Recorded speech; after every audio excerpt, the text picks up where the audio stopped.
Bonjour Jacques Attali. Bonjour. Alors en 2011 vont avoir lieu en République démocratique du Congo des élections présidentielles.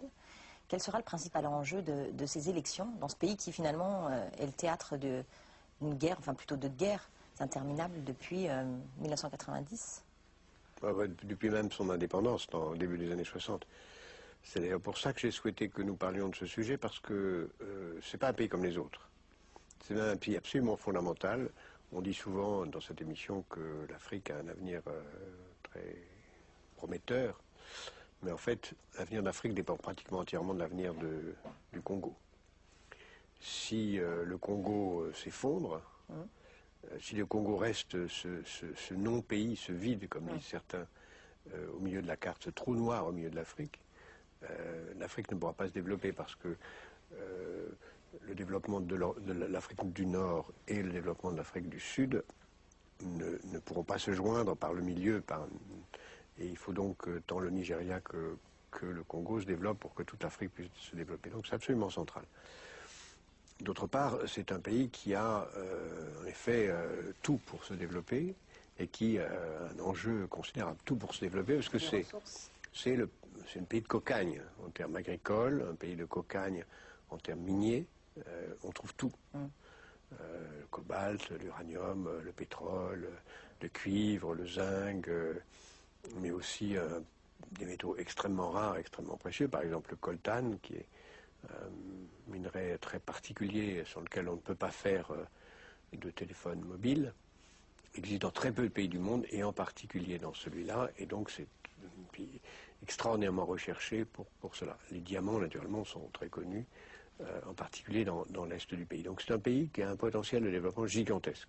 C'est un pays qui a une population élevée, 65 millions, 65-70 millions d'habitants, et tout pourrait concourir à ce que ce soit un pays heureux et riche. En réalité, c'est un non-pays, c'est un désastre, c'est même un très grand symbole de ce que peut devenir le monde. Il n'y a pas d'État, ou très peu, il n'y a pas d'armée, ou très peu, il n'y a pas de justice, ou très peu, il n'y a pas de police, ou très peu, il n'y a pas de système de propriété, il n'y a pas de règles, au point que, à l'heure où nous parlons, avant les élections dont nous allons parler, c'est un pays qui a un niveau de vie par habitant de 150 $ par tête, c'est-à-dire moins d'un demi-dollar par jour. C'est un pays où 80% des habitants gagnent moins de 2 $ par jour, des pays les plus pauvres de la planète, alors que c'est un des plus riches.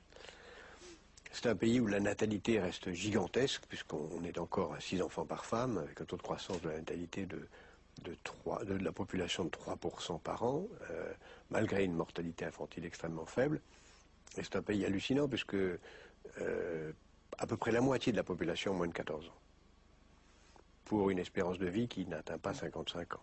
Alors est-ce qu'à l'avenir, il faudra compter sur cette jeune génération pour amener le pays à devenir ce qu'avait promis Kabila quand il a été élu en 2006, à devenir la locomotive de l'Afrique centrale et des Grands Lacs?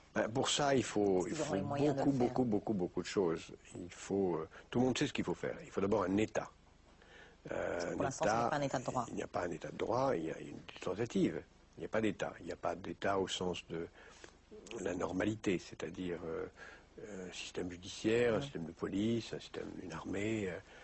Il y a tout ça, mais elles sont tout à fait instables et pas du tout en situation d'avoir le pouvoir sur des guerres civiles innombrables qui continuent, en particulier à l'est du pays, comme les dernières ondes de choc d'après la tragédie du Rwanda, où les Hutus et les Tutsis ont continué à s'entre-massacrer. En fait, les Hutus, après avoir massacré les Tutsis, sont venus se réfugier au Zaïre, où ils ont été à nouveau massacrés. Pourchassés et massacrés par des milices zaïroises. Par des milices zaïroises, mais aussi entretenus et aidés par les vainqueurs nouveaux du régime de M. Kagame au Rwanda. Donc il y a tout est en place pour que la guerre civile, qui a fait déjà entre 4 et 5 millions de morts, continue, et que les massacres, qui ne sont pas seulement des massacres militaires, mais qui sont surtout s'accompagnent de massacres de femmes, de viols, de massacres d'enfants, épouvantables, des millions d'orphelins dans les rues, des milliers, des centaines de milliers d'enfants soldats. Donc c'est un non-pays dans une désordre extrême. Et pour autant... L'armée n'est pas tenue par le pouvoir en place. L'armée est tenue par le pouvoir en place, mais elle n'est pas encore elle n'est pas solide. Chacun sait très bien ce qu'il faudrait faire. Les Coréens ont fait un plan, les Chinois ont fait un plan, les Européens ont fait un plan, mais en réalité... Qu'est-ce qui se passe? C'est Joseph Kabila qui avait mis en place un programme de reconstruction qui ne conduit pas vers... il le conduit, mais c'est un pays dont l'héritage de la colonisation belge a été épouvantable. Rien laissé, absolument rien. Aucune école, aucune administration. Ce pays a été pillé d'abord par le roi des Belges à titre personnel, puis par les Belges à titre collectif, puis par les successeurs des Belges de toute nature dans les provinces riches en minières. Donc c'est un pays qui n'a rien, aucune infrastructure. Il n'y a pas de route, il n'y a pas de chemin de fer, il n'y a pas d'école, même si une grande partie de la population est scolarisée, enfin, sait lire et écrire. Il n'y a pas d'hôpitaux, d'où la mortalité infantile extrêmement élevée. Il faudrait déjà tout ça. Et en même temps... Qui se rapprochera du Congo pour financer ces infrastructures? Eh bien, si le Congo n'a pas les moyens de le faire. Le Congo n'a pas aurait les moyens s'il n'y avait pas de telles pertes en ligne dans le régime minier. Mais en plus, le Congo paye le prix très lourd du régime précédent, puisque le malheur a voulu qu'après la colonisation belge, il y a eu un dictateur pillant tout qui s'appelait Mobutu pendant très longtemps et qui a laissé en mourant le pays avec des dettes qu'on continue à réclamer au nouveau pays qui a changé de nom, puisqu'il a repris le nom de Congo. Nom du fleuve qui partage deux Congos, puisqu'il y a un Congo-Brazzaville et un Congo-Kinshasa. Et donc l'Occident lui-même est un peu coincé par l'exigence de la Banque mondiale, du Fonds monétaire, de rembourser les dettes de l'ancien régime.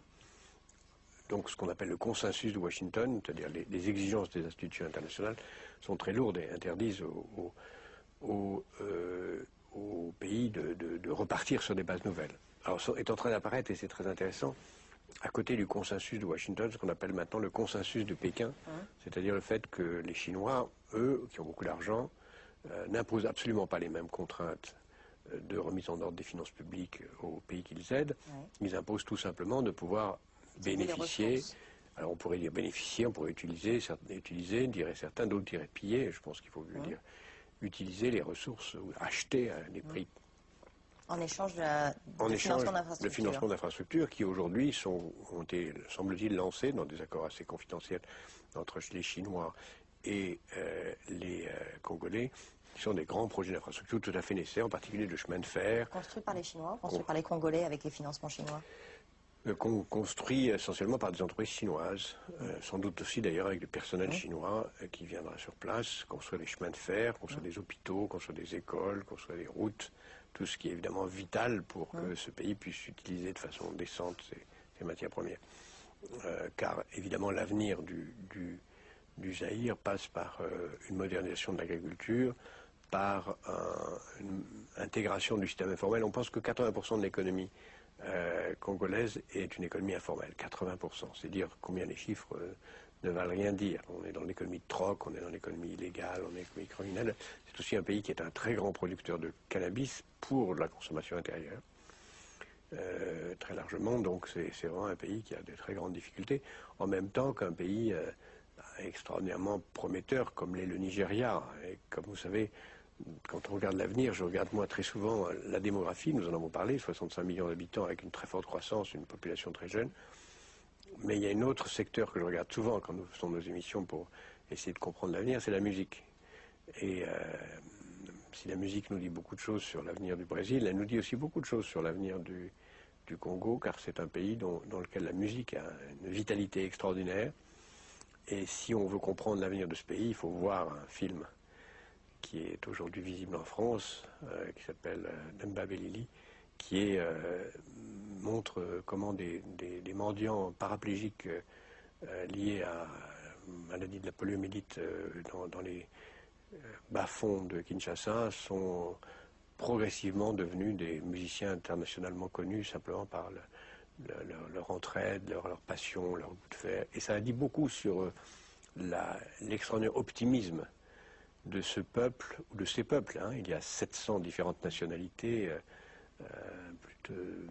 pratiquement autant de langues qui sont parlées dans ce pays, dont le français est la langue nationale, français mêlé avec beaucoup d'autres langues.